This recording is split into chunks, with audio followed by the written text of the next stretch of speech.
वैसे तो हर किसी का सपना होता है कि उसका अपना एक घर हो, लेकिन जरा सोचिए कि आपने जीवन भर की कमाई बिल्डर को दे दी, उससे एक घर लिया, लेकिन वो घर लेने के सालों बाद भी जब उस पर आपका मालिकाना हक नहीं होगा तो आप पर क्या बीतेगी। आज इसी पर एबीपी गंगा एक्सक्लूसिव खुलासा करने जा रहा है। नोएडा और आसपास के इलाकों में ऐसे ही कई लोग रह रहे हैं जिन्हें बिल्डर्स ने उन्हें सपनों का घर तो दे दिया, लेकिन अब तक मालिकाना हक नहीं मिला है।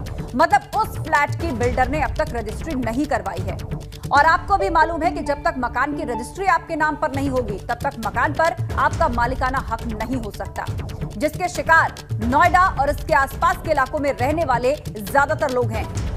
लिहाजा वो बार बार बिल्डर और प्राधिकरण के चक्कर काटते हैं, उनकी अब तक रजिस्ट्री नहीं हो पा रही है। ऐसे में आज एबीपी गंगा पर खुद वो बायर्स होंगे जो कि आप बीती बताएंगे। वो बताएंगे कि कैसे बैंक से लोन लेने के बावजूद वो लोन भी अदा कर रहे हैं, किराया भी दे रहे हैं, और जो मकान में शिफ्ट हो भी चुके हैं, पोजीशन मिल भी चुका है, पर सपनों का घर उनका अपना कहलाना अभी सपना ही है, जो कि कब अपना होगा वो भी नहीं जानते।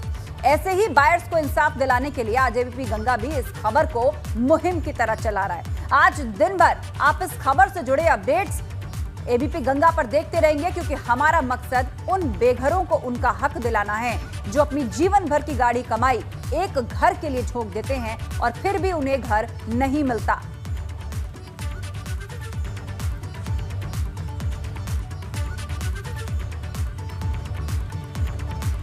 एक घर खरीदने के लिए लोग काफी सपने संजोते हैं, सोचते हैं कि थोड़ी थोड़ी बचत करके किसी तरह से एक छोटा सा ही सही लेकिन घर अपना हो जाए। और जब घर पर उन्हें अब तक मालिकाना हक नहीं मिला है तो उन्हें काफी निराशा होती है। आप खुद सुनिए फ्लैट बायर्स का क्या कहना है।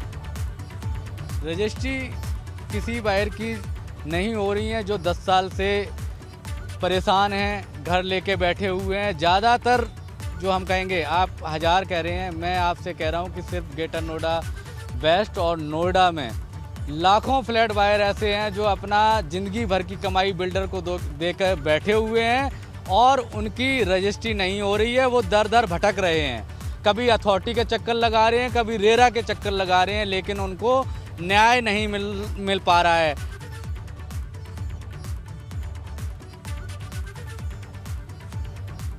तो आपने सुना किस तरह लोग बता रहे हैं कि रेरा में शिकायत कर चुके हैं, अथॉरिटी के चक्कर काट चुके हैं, लेकिन अभी तक कार्रवाई आगे नहीं बढ़ी है। पोजीशन तो मिल गया लेकिन मकानों की रजिस्ट्री नहीं हुई है। ज्यादातर बिल्डर्स के प्रोजेक्ट्स का यही हाल है। दिल्ली एनसीआर में एक लंबी फेहरिस्त है उन बिल्डर्स की जिन्होंने मकान तो दे दिए लेकिन रजिस्ट्री अभी तक नहीं करवाई है। तो देखा आपने कि आम आदमी किस तरह परेशान है। पूरा पैसा देने के बावजूद उनके सपनों का आशियाना उन्हें नहीं मिल रहा है। और इसी को लेकर हमने रेरा के सदस्य बलविंदर कुमार से बातचीत की। उन्होंने क्या कहा वो भी आपको सुनवा देते हैं। आशियाने की चाह में हजारों की संख्या में बायर्स ने अपने जीवन भर की कमाई बिल्डर को दे दी, लेकिन अभी भी उन्हें मालिकाना हक नहीं मिला है। इसको लेकर के रेरा का क्या रुख है और रेरा किस तरीके से इन बायर्स की मदद कर रहा है, इसी पर बात करने के लिए हमारे साथ जो रेरा के सदस्य हैं बलविंदर कुमार जी वो मौजूद हैं। सर, किस तरीके से आप बायर्स की मदद कर रहे हैं, क्योंकि हजारों की संख्या में बायर्स हैं जिनको छत तो मिल गई लेकिन मालिकाना हक अभी भी नहीं मिला। देखिए, नोएडा और ग्रेटर नोएडा इस क्षेत्र की विशेषता ये है कि ये सारी ज़मीनें जो हैं लीज पर अथॉरिटी ने अलॉट की हैं बिल्डर्स को, और फिर बिल्डर्स ने फ्लैट बना के उनको कब्जा दे दिया बायर को। अब प्रॉब्लम ये है कि जब रजिस्ट्री होती है तो वो ट्राइपार्टाइट रजिस्ट्री होती है, नोएडा अथॉरिटी, बिल्डर और बायर, इन तीनों के बीच में। अब क्योंकि कई कारणोंवश जो है वो नोएडा अथॉरिटी से एनओसी नहीं मिल पाती, इस कारण जो है उनकी रजिस्ट्री नहीं हो पा रही। और ये बात सही है कि काफ़ी बड़ी संख्या में ऐसे बायर्स अभी हैं जिनकी की रजिस्ट्री जो है वो नहीं हो पा रही। और उसके पीछे सबसे ज़्यादा जो प्रमुख कारण है वो है ओवरड्यूज़, कि बिल्डर्स को जो है वो पेमेंट करना है अथॉरिटी का। वो लैंड ड्यूज़ भी हो सकते हैं, उसके लैंड ड्यूज़ के ऊपर इंटरेस्ट का भी हो सकता है, या कोई और जो है वो बकाया धनराशि हो सकती है। तो अब इसमें हम लोग कोशिश कर रहे हैं, हमने स्टेट गवर्नमेंट को भी जो है वो रिक्वेस्ट की है कि इस मामलों में इंटरवीन करें, क्योंकि बायर्स को जब तक रजिस्ट्री नहीं होगी तब तक उनको मालिकाना हक नहीं मिल पाता। हालांकि कब्जा तो मिल जाएगा परंतु मालिकाना हक जो है वो नहीं मिल पाता। तो ये एक समस्या इस क्षेत्र में काफ़ी बड़ी है और बट हम उम्मीद करते हैं कि जल्दी इस समस्या का कोई ना कोई निदान जो है वो डेवलपमेंट अथॉरिटीज़ निकालेंगी। तो आपने देखा हमारे साथ जो रेरा के सदस्य हैं बलविंदर कुमार जी, उनका साफ तौर से कहना है कि जो बायर्स फ्लैट में रह रहे हैं उन्हें प्राधिकरण निकाल नहीं सकता है, लेकिन रेरा लगातार प्रयासरत है कि उन बिल्डरों को मालिकाना हक मिले। इसके लिए सरकार से लेकर के प्राधिकरण तक सभी से रेरा बात कर रहा है। ग्रेटर नोएडा से वीडियो जर्नलिस्ट वीरपाल के साथ बलराम पांडे, एबीपी गंगा। और सीधे अब आपको लिए चलते हैं, हमारे सहयोगी बलराम पांडे हमारे साथ लाइव जुड़ रहे हैं नोएडा से। बलराम, बताइएगा कौन से बिल्डर्स और तकरीबन कितने प्रोजेक्ट्स ऐसे हैं जहां के बायर्स अब भी धक्के खा रहे हैं, रजिस्ट्री नहीं हुई है, शिफ्ट तो हो गए हैं, पोजेशन मिल गया है पर मालिकाना हक से महरूम है?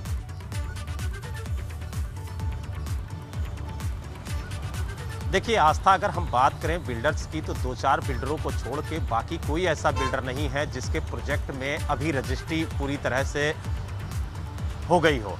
ऐसे कई बायर्स हैं जो अभी भी धक्के खा रहे हैं, उनकी रजिस्ट्री नहीं हुई है और लगातार वो गुहार लगा रहे हैं। अगर हम प्रोजेक्ट की बात करें तो सैकड़ों प्रोजेक्ट ऐसे हैं जिनमें बायर्स रह रहे हैं लेकिन रजिस्ट्री अभी भी नहीं हुई। कुछ बायर्स तो ऐसे हैं जिन्हें अभी कब्जा भी नहीं मिला। हमारे साथ कुछ बायर्स मौजूद हैं, उन्हीं से जानने की कोशिश करेंगे कि आखिरकार उनका दर्द क्या है और वो क्या कहना चाहते हैं। क्या कहेंगे आप? आपने पैसा पूरा दे दिया बिल्डर को लेकिन आपको मालिकाना हक अभी तक नहीं मिला।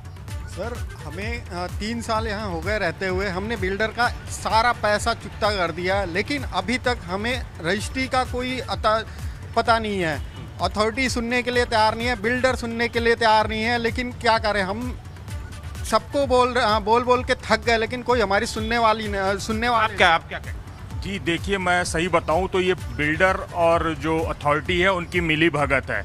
बिल्डर ने अथॉरिटी को पूरी तरह से खरीद लिया है। अब तो मेरा निवेदन माननीय योगी आदित्यनाथ जी जो हमारे मुख्यमंत्री हैं उन्हीं से है, क्योंकि बिल्डर की औकात नहीं है कि हमारे मुख्यमंत्री साहब को खरीद सके। तो मेरा निवेदन है उनसे कि हमारे घर की रजिस्ट्री जल्द से जल्द करवाएं। मेरा हाथ जोड़ के निवेदन है माननीय योगी आदित्यनाथ जी हमारे जो मुख्यमंत्री हैं और मोदी जी प्रधानमंत्री जी से कि इस मैटर में संज्ञान लें और जल्दी से जल्दी घर की रजिस्ट्री करवाएं। बिल्कुल, आप बताइए आप क्या कहेंगे, क्योंकि आप भी दस्तावेज काफ़ी ज़्यादा लेकर के बैठे हुए हैं, लेकिन मालिकाना हक मिला या नहीं मिला? नहीं, मैंने 2014 में अपना लोन सैंक्शन कराया था और मेरे पास बैंक ने मैंने सारी EMI they the with interest. और आज भी मैं अपने मालिकाना हक के लिए लड़ाई लड़ रहा हूँ। पहले मैंने अपने घर के लिए लड़ाई लड़ी इसको पाने के लिए, और जब मुझे पोजेशन मिल गया तो आज मैं उस रजिस्ट्री के लिए लड़ाई लड़ रहा हूँ। बैंक ने मुझे सारे दस्तावेज वापस कर दिए हैं लेकिन मैं जब इस घर को किसी को भी बड़ी बात आस्था, इन्होंने बैंक से लोन कराया, बैंक का पूरा लोन इन्होंने विद इंटरेस्ट चुकता कर दिया, बैंक ने इन्हें डॉक्यूमेंट्स दे दिए लेकिन मालिकाना हक अभी भी नहीं मिला इन्हें।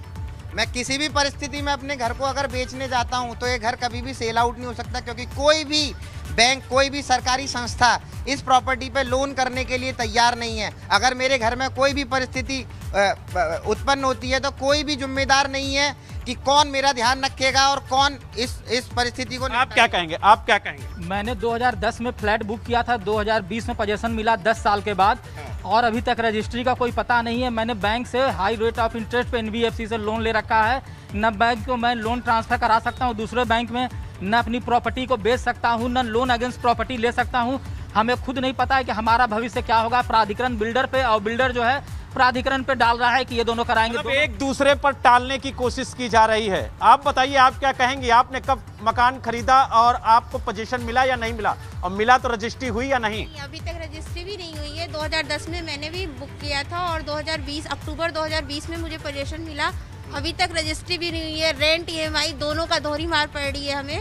मैं मेंटली बहुत डिस्टर्ब हूँ और मैं भी घर बेच भी नहीं सकती, उस पर लोन भी नहीं ले सकती। बहुत दिक्कत है, बहुत प्रेशर है। बिल्कुल बिल्कुल, आप मालिकाना हक जब तक नहीं पा जाते हैं तब तक आप उसको बेच भी नहीं सकते। आप क्या कहेंगे? जी मैं मनीष कुमार हूँ। मैं एक फ्लैट बायर के साथ साथ में नेफोआ का सीनियर वाइस प्रेसिडेंट भी हूँ। तो रजिस्ट्री ना होने की वजह से घर खरीदारों पे दोहरा मार पड़ रहा है। सबसे बड़ी चीज़ तो ये हो गई कि हमने जो हाई रेट ऑफ इंटरेस्ट पे जो लोन लिया हुआ है, जो प्राइवेट बैंक्स हैं उनसे जो लोन लिया हुआ है, उसको हम किसी गवर्नमेंट एडेड बैंक में लो इंटरेस्ट पे हम ट्रांसफ़र नहीं करा सकते। सबसे पहली चीज़। दूसरी चीज़ ये हो गई सर कि खुदा न खास्ते अगर कोई अर्थक्वेक आ जाए, कोई फायर हो जाए, कोई भी इंसिडेंट हो जाए, तो उस इंसिडेंट में हमने इंश्योरेंस तो करा रखा है, लेकिन इंश्योरेंस का क्लेम तक नहीं हम ले सकते। बड़ी बात है, आपने घर ले लिया, घर में रहना शुरू कर दिया, लेकिन अगर क्लेम की बात आए तो क्लेम भी नहीं ले सकते। बिल्कुल नहीं ले सकते हैं सर क्लेम, चूँकि हम अभी उसके मालिक ही नहीं है, रजिस्ट्री हमारे नाम पे नहीं हुई है और हम लोग बिल्कुल मेंटली प्रेशर से गुजर रहे हैं। पता नहीं बिल्डर का कब क्या होगा। प्राधिकरण और सारे ऑर्गेनाइजेशन जो है इनकी मिली भगत से इनकी ऐसी चांदी कट रही है। अब बीच में बायर पीस रहे हैं, नहीं हम लोग मंथली EMI भी पे कर रहे हैं, मेंटेनेंस चार्ज भी पे कर रहे हैं और रजिस्ट्री का अभी कोई अता पता नहीं है। बिल्डर रोज हमें गोली देता रहता है कि अगले महीने हो जाएगा, अगले महीने हो जाएगा, अगले महीने, और अभी तक कुछ पता नहीं कि इसका मेंटेनेंस का क्या होगा, रजिस्ट्री का क्या होगा। बिल्कुल बिल्कुल, आप लोगों की जो आप बीती है वो काफ़ी दर्द भरी है। और आप बताइए, आप क्या कहेंगे? आप तो गुहार लगा रहे हैं। सर मेरा यही है निवेदन कि ये बहुत बड़ा नेक्सस है, इसको समझने की कोशिश करिए। बहुत बड़ा रेवेन्यू लीकेज है क्योंकि गवर्नमेंट के खाते में ये पैसे नहीं जा रहे हैं। बिल्डर ट्रांसफर रेट करके, फ्लैट का ट्रांसफर रेट करके उसको कमा रहा है, लेकिन बिल्डर उसमें रेवेन्यू में पैसे नहीं जा रहे। गवर्नमेंट को बहुत बड़ा लॉस है ये। इसलिए मेरी गुहार है हमारे मुख्यमंत्री योगी आदित्यनाथ जी से, निवेदन है हाथ जोड़ के कि हमारे घर की रजिस्ट्री जल्द से जल्द करवाएं। बिल्कुल ये साक्ष्य है जी, ये साक्ष्य है बिल्डर और अथॉरिटी की मिली भगत का, जिसमें बिल्डर हमसे ना 1.5 लाख रुपए चार्ज करता है घर को ट्रांसफर करने का। ये आपके सामने देखो, ये रिसिप्ट है जी। मुझसे इन्होंने 1,75,000 रुपए लिए है विद GST, और उसने अभी तक सरकार के खाते में GST भी नहीं जमा की है मेरे खाते की। तो ये जो पैसा है वो सरकार के खाते में जाना चाहिए था, लेकिन ये बिल्डर के खाते में चला गया। ये बिल्डर के खाते में पैसा गया है जो कि सरकार को जाना चाहिए था। क्योंकि मैं इनकम टैक्स पे करता हूँ, मैं कोशिश करता हूँ कि सारी मूलभूत सुविधाएं सरकार मुझे प्रोवाइड करे, लेकिन ये पैसा भी सरकार के खाते में जमा नहीं हुआ है। तो मेरी सभी सरकारी एजेंसियों से जो इसके प्राधिकरण को देखती हैं, निवेदन है कृपया जल्दी से जल्दी संज्ञान लें और मेरी रजिस्ट्री कराने की कृपा करें। ये आप क्या कहेंगे? सर देखो, यहाँ हम लोग का सारा सबका एक ही दर्द है। हमें ये है कि जल्दी से जल्दी हमारी रजिस्ट्री हो जाए, जिससे कि हम अपने घर का मालिक हों और आगे जैसे एक खुशहाल जिंदगी। अभी हम कुछ भी नहीं, अभी हम टेंशन में रहते हैं। अभी मान लीजिए हम अगर अभी महामारी चली हुई थी, अभी क्या है, अगर हम कुछ घर को अपने बेचना भी चाहें तो नहीं बेच सकते हैं। किसी से अगर हम बोले कि सर हमारा घर खरीद लो, वो 10 लाख दे रहा है, 15 लाख दे रहा है, कुछ मतलब समझ में नहीं आ रहा। हम घर बेच सकते हैं न रह सकते हैं, कुछ मतलब बिल्कुल हम लोग फंसे हुए हैं यहाँ पे।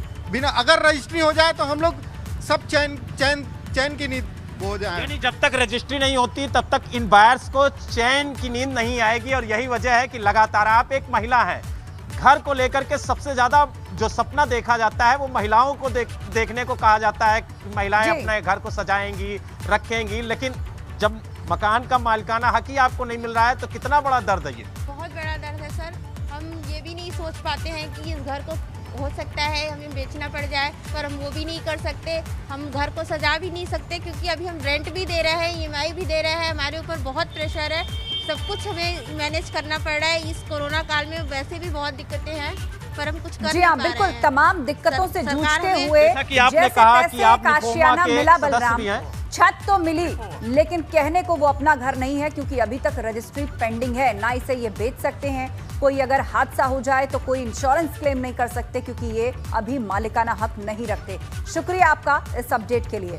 तो एबीपी गंगा पर दिन भर ये मुहिम जारी रहेगी। आप अलग अलग सोसाइटीज, अलग अलग सेक्टर्स और बिल्डर्स के द्वारा सताए हुए ऐसे ही लोगों की आप बीती सुनते रहेंगे और सवाल भी हम खड़े करते रहेंगे अथॉरिटी से, रेरा से और सरकार से कि आखिर कब तक इन लोगों की समस्या दूर। यूपी दौरे पर हैं बीजेपी के राष्ट्रीय अध्यक्ष जेपी नड्डा और उनके कार्यक्रम में हर तरफ बस राम ही राम नजर आ रहा है। कार्यक्रम के मुख्य मंच पर दोनों तरफ श्री राम की तस्वीर लगी हुई है। मंच पर LED स्क्रीन है और उस पर भी प्रभु श्री राम की तस्वीर लगाई गई है। ब्लॉक प्रमुखों और जिला पंचायत अध्यक्षों को किताबें बांटी जा रही हैं। सरकार की उपलब्धियों से भरी हुई किताबें बांटी जा रही हैं। किताब के कवर पेज पर भी सबसे ऊपर राम मंदिर का ही मॉडल है। पिछले चुनाव में राम मंदिर भारतीय जनता पार्टी के लिए एक मुद्दा था, तो आगामी चुनाव में एक उपलब्धि के रूप में सामने होगा। हम इस समय इंदिरा गांधी प्रतिष्ठान के उस हॉल में मौजूद हैं, जहां पर आज पार्टी के राष्ट्रीय अध्यक्ष जेपी नड्डा उत्तर प्रदेश के ब्लॉक प्रमुखों और जिला पंचायत अध्यक्षों के साथ में संवाद करने वाले हैं। और यहाँ पर हम मंच की एक तस्वीर आपको दिखाते हैं कि किस तरह से आप देख सकते हैं। मंच के बीच में एक होल्डिंग है जिसपे प्रधानमंत्री नरेंद्र मोदी, राष्ट्रीय अध्यक्ष जेपी नड्डा की तस्वीर है, तो दूसरी तरफ सीएम योगी, प्रदेश अध्यक्ष स्वतंत्र देव सिंह और दोनों डिप्टी सीएम की। और इस होल्डिंग के दोनों तरफ अगर हम देखें तो श्री राम की जो तस्वीर है वो साफ देखी जा सकती है। इसके अलावा आज यहाँ पर जो ब्लॉक प्रमुखों को किताब बांटी जा रही है सरकार की उपलब्धियों वाली, उसके भी अगर हम अंदर के कवर पेज को देखते हैं तो सबसे ऊपर राम मंदिर का जो मॉडल है उसको दिखाया गया है। हाल ही में उत्तर प्रदेश सरकार ने अपने कामकाज की जो एक बुकलेट जारी की थी 12 पेज की, उसमें भी सबसे पहली जो तस्वीर थी वो थी राम मंदिर की। समझा जा सकता है कि किस तरह से पार्टी पूरी तरह से प्रभु राम की शरण में है और आगामी चुनाव में ये किस तरह से राम मंदिर की उपलब्धि को जनता के बीच में ले जाया जाएगा। बहरहाल 11:30 बजे से आज यहाँ पर पार्टी के राष्ट्रीय अध्यक्ष जेपी नड्डा सभी ब्लॉक प्रमुख, जिला पंचायत अध्यक्षों के साथ संवाद करेंगे और ये उनका पहला कार्यक्रम होगा जिसके लिए तैयारी पूरी हो चुकी है। ब्लॉक प्रमुखों का यहाँ पर आना भी शुरू हो चुका है। कैमरा सहयोगी प्रमोद के साथ शैलेश अरोरा, एबीपी गंगा, लखनऊ। और सीधे अब आपको लिए चलते हैं, शैलेश अरोड़ा इस वक्त लाइव जुड़ रहे हैं जहां पर ये पूरा कार्यक्रम होने जा रहा है और उन्होंने विस्तार से जानकारी दी कि राम मंदिर कितना महत्वपूर्ण मुद्दा भाजपा के लिए रहा है और आने वाले चुनावों में जो उपलब्धि के तौर पर पेश करने जा रही है राज्य सरकार। शैलेश बताइएगा, जेपी नड्डा आ रहे हैं और मंच पर हर तरफ श्री राम ही है, एलईडी में भी श्री राम है, किताबों पर राम मंदिर का मॉडल है और दोनों तरफ जो स्क्रीन्स लगे हुए हैं उस पर भी प्रभु श्री राम ही है। तो मतलब आज जो कार्यकर्ताओं के साथ बैठक होगी जेपी नड्डा की, उसमें खास तौर पर 2022 के लिए रणनीति पर चर्चा होगी, तो उसमें भी श्री राम और राम मंदिर सबसे अहम। बिल्कुल सही कहा आपने। देखिए, चाहे विधानसभा के चुनाव रहे हो पिछले सालों में या फिर लोकसभा के, हमेशा राम मंदिर जो है वो एक बड़े मुद्दे के रूप में रहा है। लेकिन इस बार के चुनाव अलग होंगे क्योंकि इस बार राम मंदिर सिर्फ एक मुद्दा नहीं होगा बल्कि एक उपलब्धि के रूप में सरकार उसको लेकर जाएगी जनता के बीच में, और इसकी झलक जो है वो हम हर बार देख सकते हैं। 5 अगस्त की जो तारीख थी, अयोध्या में अन्न महोत्सव का आयोजन जो हुआ, अयोध्या में खुद मुख्यमंत्री रहते, प्रधानमंत्री नरेंद्र मोदी जुड़ते और 5 अगस्त की वो तारीख थी जब अयोध्या में राम मंदिर के लिए भूमि पूजन होता, आधारशिला रखी जाती है पिछले साल, ठीक 1 साल पहले यानी। इसके बाद अपने संबोधन में भी चाहे प्रधानमंत्री हो चाहे मुख्यमंत्री राम मंदिर का जिक्र करते हैं और आज जब जेपी नड्डा लखनऊ आ रहे हैं तो यहाँ पर भी हर तरफ राम मंदिर, प्रभु राम नजर आ रहे हैं। फिलहाल मंच की तस्वीर आपको दिखाते हैं और यहाँ पर आप देखिए, हमने अपने दर्शकों को पहले भी तस्वीरें दिखाई थी, यहाँ अभी आप एक तस्वीर देख सकते हैं। ये मंच है, लगातार ब्लॉक प्रमुख जो है वो इस कार्यक्रम के लिए आते जा रहे हैं। मंच के दोनों तरफ देखिए आप तो प्रभु श्री राम की जो तस्वीर है वो किसी होल्डिंग पर नहीं है बल्कि एलईडी लगवाए गए हैं यहाँ पर और उन पर प्रभु राम की तस्वीर साफ देखी जा सकती है। अभी हमने किताबें दिखाई जिन पर प्रभु राम की तस्वीर थी, उपलब्धियों वाली किताब पर, यानी कुल मिलाकर कहें तो निश्चित रूप से जो संदेश यहाँ से सभी ब्लॉक प्रमुखों को दिया जाएगा, जिला पंचायत अध्यक्षों को दिया जाएगा, उसके बाद जो अगली बैठक होगी जिसमें सभी विधानसभा के प्रभारी होंगे उनको दिया जाएगा, उसमें राम मंदिर एक बहुत बड़ी उपलब्धि के रूप में बताया जाएगा और निश्चित रूप से उसको आगामी चुनाव में लेकर भी जाएंगे। 11:30 बजे से देखिए पहली बैठक यहाँ पर शुरू होगी और उसके बाद यहाँ पर जेपी नड्डा जो है वो ब्लॉक प्रमुखों को संबोधित करते हुए जो सरकार की 4 साल की योगी सरकार की उपलब्धियाँ रही हैं, अब तो 4 साल से देखिए कुछ ऊपर का समय है, उसके बारे में बात करेंगे। 2022 में बहुत ज़्यादा वक्त नहीं रह गया है, पार्टी पूरी तरह से तैयारी में लगी हुई है। पिछले कई महीनों से हम देख रहे हैं कि लगातार भारतीय जनता पार्टी जो है उसके केंद्रीय नेतृत्व से लेकर प्रदेश नेतृत्व तक सभी लोग जो हैं वो तैयारियों में जुटे हुए हैं। लगातार बैठकों का दौर जारी है और निश्चित रूप से भारतीय जनता पार्टी की तैयारी होती है हमेशा, वो हमने देखी है बूथ स्तर पर, यहाँ तक कि एक एक वोटर को किस तरह से अपनी तरफ लाना, उसके लिए पन्ना प्रमुख तक बनाए जाते हैं। एक ऐसा कॉन्सेप्ट जो शायद और दल सोचते भी नहीं है, उस कॉन्सेप्ट पर काम होता है। और आज जब जेपी नड्डा आएंगे तो आप देखिए कि वो सभी राष्ट्रीय अध्यक्ष हैं और वो सभी ब्लॉक प्रमुखों से संवाद करेंगे, सभी जिला पंचायत अध्यक्षों से करेंगे, यानी एक एक ब्लॉक तक किस तरह से जनता के बीच में काम करना है उसका संदेश देंगे। कुल मिलाकर किस तरह से सरकार की उपलब्धियों को ले जाना इसके बारे में बताएंगे और ये भी बताएंगे बताएंगे कि विपक्षियों को किस तरह से उनके सवालों के जवाब देने, किस तरह से विपक्ष जो है उसके बारे में जनता के बीच में बताना है कि भाजपा ही बेहतर है आगे भी। इन सभी चीज़ों पर बात होगी। इसके बाद में दूसरी बैठक होगी विधानसभा के जो प्रभारी बनाए गए हैं उनके साथ में, उनको जो जिम्मेदारी दी गई है विधानसभा क्षेत्रवार, उस पर बातचीत की जाएगी। और जो रणनीति है, देखिए जो विधानसभा के प्रभारी बनाए गए हैं वहाँ पर पूरी टीमें तैयार की गई हैं और उन टीमों में कुछ ऐसे लोग भी हैं जो अपनी रिपोर्ट किसी जिलाध्यक्ष को नहीं देते बल्कि सीधे जो प्रदेश का नेतृत्व है वहाँ तक अपनी रिपोर्ट देते हैं। तो यानी कहीं पर भी कोई मैनिपुलेशन ना हो, जो असल तस्वीर है वो पार्टी के शीर्ष नेतृत्व तक पहुंचे, इस बात के लिए पूरी स्ट्रेटेजी के साथ काम किया जा रहा है। इसके बाद में जो बैठकें होंगी उसमें केंद्रीय मंत्री होंगे, जो सांसद हैं वरिष्ठ उनको बुलाया गया है, प्रदेश के जो मंत्री हैं योगी सरकार के उनको उस बैठक में बुलाया गया है 4 बजे से। लेकिन वो बैठक भाजपा कार्यालय पर की जाएगी। वो बैठक भी 4 बजे से लेकर और लगभग 2 घंटे उस बैठक का समय तय किया गया है, चलेगी। और इसके बाद में जो आखिरी अहम बैठक होगी जेपी नड्डा की, वो होगी कोर कमेटी की, जो शाम को 6 से साढ़े 6 बजे के आसपास भाजपा कार्यालय पर होगी।